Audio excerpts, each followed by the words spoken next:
आप सभी का स्वागत है हमारे YouTube चैनल ज्ञान स्वर MGD हायर सेकेंडरी स्कूल हमारी झांगा देवरिया। इस वीडियो में हम आपको बताएंगे टेंस के बारे में। तो प्यारे बच्चों, टेंस आप लोग पहले से सुने हैं, जानते भी होंगे, या जो नए स्टूडेंट्स हैं नहीं जानते होंगे तो आज जान लें। टेंस जो है कि इंग्लिश ग्रामर का सबसे मेन टॉपिक है। तो चलिए शुरू करते हैं। टेंस का हिंदी होता है काल, अर्थात इसको दूसरे शब्दों में हम समय भी कह सकते हैं। समय, जैसे आप हिंदी में पढ़ते हैं कि समय कितने प्रकार के होते हैं, तो समय 3 प्रकार के होते हैं, एक वर्तमान काल और एक भूतकाल, एक भविष्य काल। यानी कि एक प्रेजेंट टेंस जो समय चल रहा है, एक पास्ट टेंस जो समय बीत चुका होता है उसको पास्ट टेंस बोलते हैं, और एक हो गया फ्यूचर यानी कि भविष्य काल, जो आने वाला समय है उसको फ्यूचर बोला जाता है। ठीक, तो इंग्लिश ग्रामर में जो है कि हर टेंस को हम 4 भागों में बांट करके पढ़ते हैं। जैसे प्रेजेंट टेंस मतलब वर्तमान काल हो गया, तो वर्तमान का पहचान क्या होता है कि है। जैसे मैं आम खाता हूँ, वह सेब खाता है आ गया। पास्ट का पहचान होता है था, और फ्यूचर का पहचान होता है गा गे गी आता है लास्ट में, गा गे गी। ये सेंटेंस के एंड में आते हैं ये शब्द। ठीक, अब प्रेजेंट टेंस के जो को 4 पार्ट्स में डिवाइड करके जो है कि इंग्लिश ग्रामर में पढ़ते हैं टेंस में। तो प्रेजेंट टेंस के जो 4 पार्ट हैं वो क्या है? प्रेजेंट इंडेफिनिट टेंस, दूसरा है प्रेजेंट कंटिन्यूअस, और तीसरा है प्रेजेंट परफेक्ट टेंस, और चौथा होता है प्रेजेंट परफेक्ट कंटिन्यूअस टेंस। ठीक, इसी प्रकार से पास्ट का भी हो जाएगा, past indefinite, past continuous, past perfect और पास्ट परफेक्ट कंटिन्यूअस, और फ्यूचर का भी सेम ऐसे हो जाएगा, आगे सब में फ्यूचर जुड़ जाएगा। तो future indefinite, future continuous, future perfect और फ्यूचर परफेक्ट कंटिन्यूअस। तो चलिए आज के इस वीडियो में हम आपको प्रेजेंट इंडेफिनिट टेंस के बारे में बताते हैं। तो चलिए देखते हैं present indefinite tense. Present indefinite tense, इसका हिंदी होता है अनिश्चित वर्तमान काल, अनिश्चित वर्तमान काल। ठीक है विद्यार्थियों, अनिश्चित वर्तमान काल। जैसे बहुत से स्टूडेंट हैं जिनको हिंदी पता नहीं होता है, तो अनिश्चित वर्तमान काल, इसका आइडेंटिफिकेशन यानी कि पहचान क्या होता है?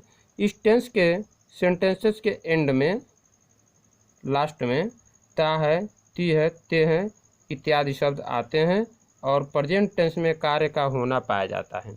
देखिए, टेंस का मतलब हो गया कि कार्य, जब कार्य होगा कार्य के अनुसार ही हम जो कि समय को डिवाइड कर पाते हैं, मेजर कर पाते हैं कि हाँ किस समय में कार्य हुआ है, उसके हिसाब से जो है कि हम टेंसेस का आइडेंटिफाई करते हैं, टेंसेस को पहचानते हैं। ठीक, तो देखिए ता है, ती है, ते है, ये सब जो है कि सेंटेंस के लास्ट में आना चाहिए, और प्लस उसमें कार्य भी होना चाहिए। ठीक, साथ में प्रेजेंट टेंस में कार्य का भी होना पाया जाता है।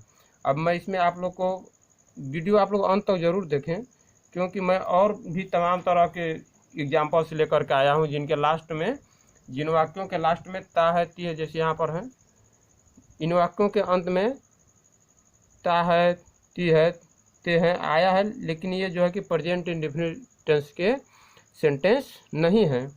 तो आप लोग वीडियो को अंत तक जरूर देखें, अभी इसको बाद में बताया जाएगा। चलिए इसको देखते हैं। तो पहले जो है कि हम पढ़ने के लिए इसको सेंटेंस वाइज पढ़ते हैं। ठीक, तो प्रेजेंट इंडेफिनिट टेंस का जो है कि अफर्मेटिव सेंटेंस पढ़ेंगे। अब देखिए सेंटेंस जो है कि हम अफर्मेटिव सेंटेंस, निगेटिव सेंटेंस और इंट्रोगेटिव सेंटेंस, और एक होता है इंट्रोगेटिव निगेटिव एक में होता है। तो इन टेंसों को जो है कि 4 सेंटेंस में बांट करके, डिवाइड करके अलग अलग पढ़ा जाता है। तो सबसे पहले जो कि अफर्मेटिव है, उसके बाद निगेटिव पढ़ेंगे, उसके बाद जो कि इंट्रोगेटिव, और सबसे लास्ट में इंट्रोगेटिव निगेटिव जो कि स्टडी करेंगे हम लोग। तो चलिए उसके लिए देखिए ये स्ट्रक्चर, इसका रूल क्या होता है। तो अफर्मेटिव सेंटेंस के लिए होता है, अफर्मेटिव सेंटेंस मतलब सकारात्मक वाक्य, जिनमें जो सिंपल वाक्य हो, जिनमें नहीं शब्द न आए तथा कोई क्वेश्चन वर्ड न बने। ठीक, तो ऐसे सेंटेंस को अफर्मेटिव सेंटेंस कहा जाता है। तो अब देखिए इसका स्ट्रक्चर नंबर 1 है, सब्जेक्ट जब रहेगा सिंगुलर। अब सब्जेक्ट क्या है?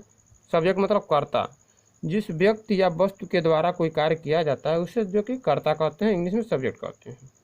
तो जब सब्जेक्ट सिंगुलर रहेगा तो subject singular number plus V1 में यस या ईएस ऐड करेंगे प्लस ऑब्जेक्ट। अब सिंगुलर नंबर सब्जेक्ट क्या है? अब ही, सी और इट, ये 3 प्रोनाउन जो है आपके सिंगुलर नंबर के हैं, सिंगुलर नंबर प्रोनाउन। अब साथ में जैसे किसी का नाम आ गया राम, गीता, सीता, मोहन, फार्मर, ठीक, तो वो भी हो गया आपका सिंगुलर नंबर। अब देखिए इसका स्ट्रक्चर नंबर 2, दूसरा नंबर फार्मूला क्या है? जब सब्जेक्ट प्लूरल नंबर हो तब subject plural number plus V1 verb का first form plus object use करते हैं। अब प्लूरल नंबर सब्जेक्ट कौन कौन से हैं? तो आई, वी, यू, दे, ये 4 प्रोनाउन है आपके प्लूरल नंबर, ठीक, प्लूरल नंबर के प्रोनाउन हो गए। प्लस साथ में अब आ जाए आपका चिल्ड्रेन आ गया, बच्चे आ गया, किसान, किसानों आ गया, चोरों आ गया। तो इस प्रकार के जो है कि शब्दों के लिए आप जो कि प्लूरल नंबर का यूज करेंगे, ठीक, उसमें इसको कंसीडर किया जाएगा। अब देखिए इस पर एग्जाम्पल देखते हैं। वह रसोई घर में भोजन बनाती है, लास्ट में क्या है? ती है। वह रसोई घर में भोजन बनाती है, यानी कि इसमें लास्ट में सेंटेंस के ती है आया, लेकिन साथ में कार्य का भी होना पाया जा रहा है कि वह भोजन बनाती है, वह जो कि एक वर्क कर रही है, ठीक। तो वह का इंग्लिश क्या हो जाएगा? स्त्रीलिंग है, बनाती है, तो आप लिखेंगे शी। सबसे पहले देखिए ऊपर वाला सब्जेक्ट सिंगुलर नंबर, इसके बाद आपको क्या लिखना है? V1 में यस या ईएस। तो सी क्या है? सिंगुलर नंबर है, आप यहाँ से देख सकते हैं, ही, सी, इट सिंगुलर और बाकी सब प्रोनाउन जो कि प्लूरल होते हैं। तो सी। अब देखिए बनाना का इंग्लिश भोजन बनाना मतलब भोजन पकाना, तो कुक, COO कुक मीन्स पकाना। अब आपको जो कि सब्जेक्ट सिंगुलर है तो इसमें यस या ईएस जोड़ना है, तो लास्ट में के है तो इसमें जोड़ देंगे आप SC कुक्स।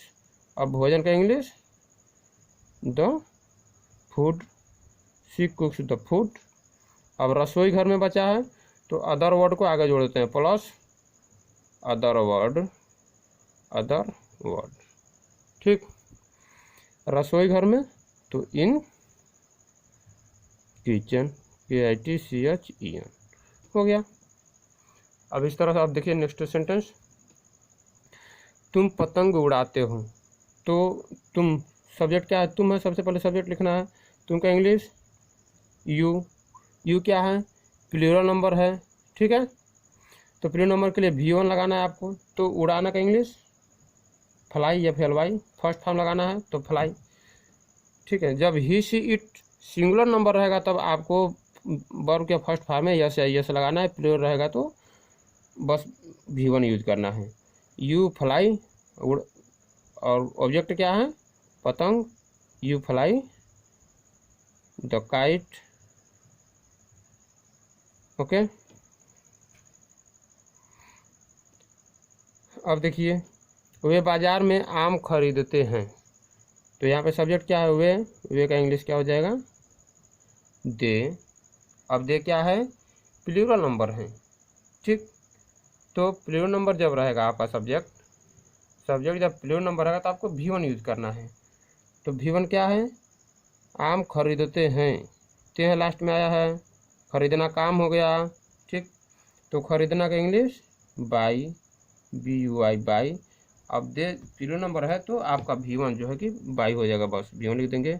क्या खरीदते हैं? आम, तो हो जाएगा द मैंगोज, MANGO, इसमें ES जोड़ देंगे। बहुत से आम खरीदते हैं ना, द मैंगोज बाजार में, तो इन द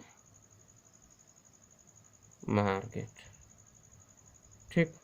अब देखिए सीता कमरे की सफाई करती है, तो सीता सिंगुलर नंबर है तो इसके बाद V1 वर्ब क्या है? क्लीन में सफाई करना, क्लीन्स लिख दीजिए, सफाई करती है कमरे की, तो द रूम कमरे की हो गया। किसान खेत जोतता है, किसान खेत जोतता है, किसान का English the farmer, plough PLOUGH, plough. और फार्मर क्या सिंगुलर नंबर है तो यहाँ पर लगा देंगे आप S, ठीक। The farmer ploughs. और खेत का इंग्लिश क्या होता है, द फील्ड, FIELD। अब देखिए चोर रात में चोरी करते हैं तो चोर का इंग्लिश क्या हो जाएगा, द थीफ। चोर रात में चोरी करते हैं, बहुत से चोर है ना तो थीफ्स हो जाए, THIEVES, ठीक, द थीफ्स। अब प्लूरल नंबर में है, बहुत से चोर हैं तो चोरी करने का फर्स्ट इंग्लिश क्या होता है, स्टील। उसका फर्स्ट हम लगाएंगे STEAL, स्टील में चोरी करना।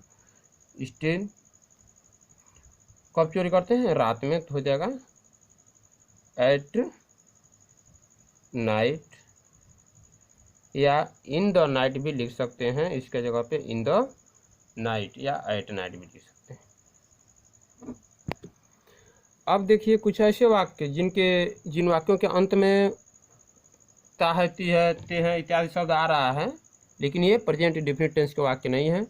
तो देखिए यहाँ पे हम लिखे नोट कुछ ऐसे वाक्य जिनके अंत में ता है, ती है, ते है शब्द आते हैं, परंतु ये प्रेजेंट इंडेफिनिट टेंस के नहीं होते हैं, क्योंकि इनमें कार्य नहीं होता है, क्योंकि इनमें कार्य का होना नहीं पाया जाता है, कार्य का होना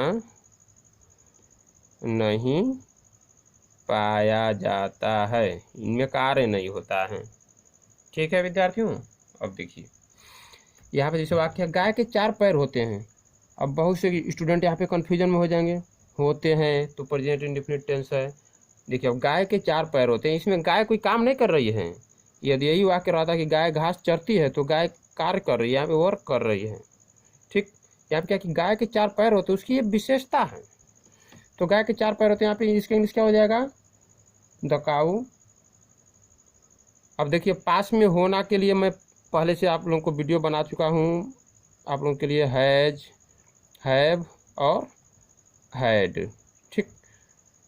कि गाय के 2 पैर हैं, 4 पैर हैं, ऐसे क्या मेरे पास ये है, मेरे 2 बेटे हैं, मेरे 2 भाई हैं, ठीक।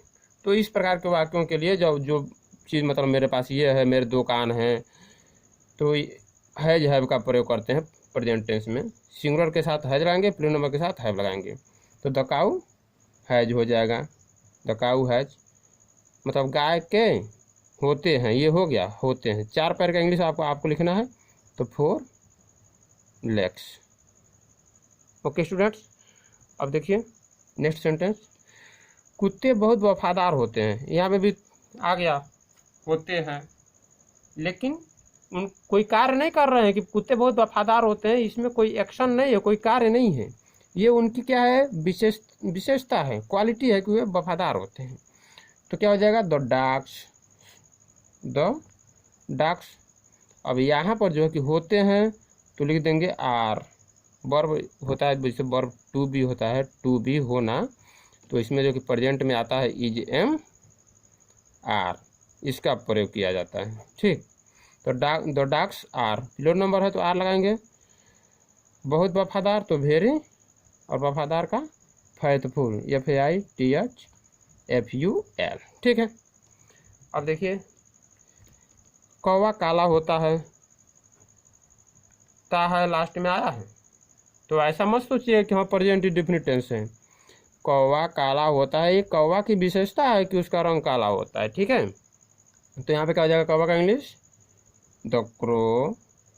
अब कौवा कितना है, एक है, एक कौवा की बात की जा रही है कि कौवा काला होता है, तो द क्रो इज ब्लैक, कौवा काला होता है, द क्रो इज ब्लैक। यह वाक्य ऐसे बोल सकता है कि कौवा काला है तब भी हो जाएगा द क्रो इज ब्लैक, कौवा काला होता है तब भी यही रहेगा the crow is black. Okay, अब देखिए इमली खट्टी होती है तो क्या हो जाएगा, इमली का English the tamarind, TAMARIND, the tamarind होती है। तो यहाँ पे एक इमली की, वैसे एक भी ले सकते हैं कि इमली खट्टी होती है, तो द टैमारिंड इज, खट्टी का इंग्लिश शावर, SOUR, ठीक। अब देखिए एक और सेंटेंस, मुझे प्रतिदिन 10 किलोमीटर पैदल जाना पड़ता है।